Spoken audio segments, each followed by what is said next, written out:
So far now we've talked about attitudes, power of one attitude. So far we've talked about the power of pulling people down with King Kong. We've talked about the power of lifting people up. We haven't been talking about life and death so far, huh? That's what we're going to talk about now. Power to save a life. Now if this looks a little scary, it is. This happens to be a great graphic. That's Rio de Janeiro right there. It's a federal police officer. I have had a lot of bad experiences around the world. Actually, I've had a lot of experiences around the world, most of them bad, let's put it that way. I've been shot at, I've been mugged, I've been robbed, you name it. I've had food poisoning, I've had the masks come down in the airplane, you know, like you see on TV when you lose pressure. You name it, and it's happened to me. And I'm not going to bore you with all of it. But I want to talk about Walter. When I go to Rio de Janeiro, I have a driver by the name of Walter Castro. And not long ago, Walter and I, he was driving me, we're on the way to I have a factory in the industrial district of Rio de Janeiro. We're on our way out to the factory, and it's like a 6 or 7 lane highway on the way there. And it's always got a ton of cars. The traffic is horrible. Anybody going to go to the Olympics in 2016? Good. You don't want to. They're in Rio, and it's just going to be a disaster. But we're on the 6 lane highway. Cars everywhere. I'm sitting in the back, I'm reading the magazine or reading my iPad or some darn thing, and all of a sudden Walter slams on the brakes. That's not a big deal. I hardly even raise my head because, you know, the traffic is always so bad there and there's accidents all the time and people slamming the brakes all the time. And I just sort of looked up and there's just, you know, cars like everywhere in front of us. I figured this is just another plain vanilla accident. But then I looked up again and all the cars, a minute before there were 100 cars in front of us. A minute later, they're all gone. Wasn't any cars in front of us at all, and running across the street, the 6 lane highway, is a guy, and behind him is 2 or 3 federal police officers with AK-47s shooting at him. And they shot him dead. Boom, right in front of me. And bullets are flying everywhere. As it turned out, it was a bunch of drug guys and the cops just going at each other, back and forth, bullets flying everywhere.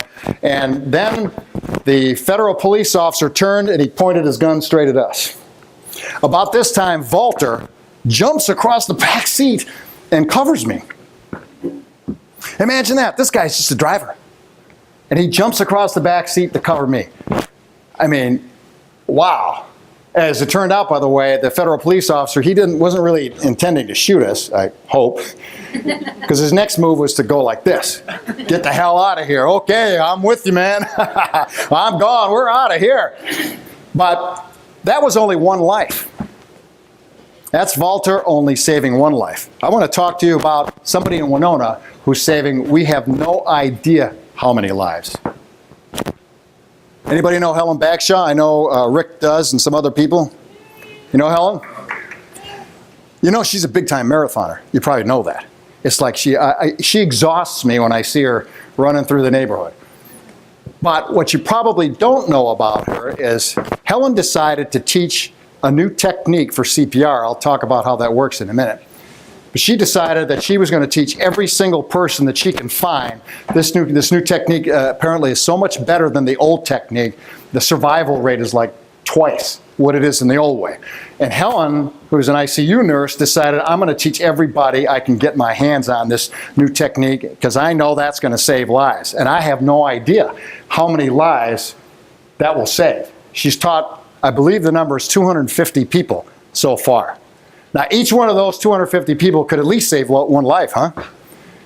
Now, if that isn't a hero, I don't know what is. And if that isn't an everyday hero without the cape, I still don't know what is. But here's the cool part about this. Do you know about this technique? Have you heard it? It's no, you know, I'm not touching that mouth. I'm sorry. Mark, hope you make it, bud. But I'm not kissing you, babe. It's a no mouth-to-mouth technique. It's only chest compressions. Have you heard of it? Neither. There's at least one. I hadn't heard of it either until lately. But here is the really cool thing about this technique. This is the really, really cool thing. They tell you to time the chest compressions. Anybody here remember the 70s?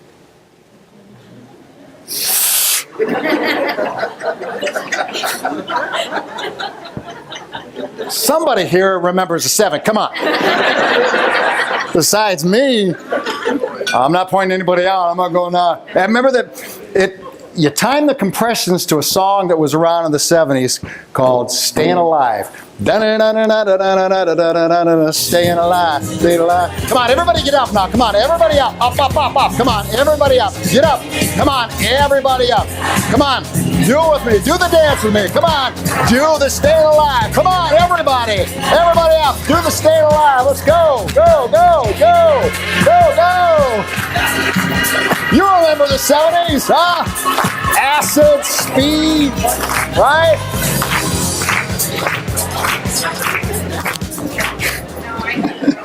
You know,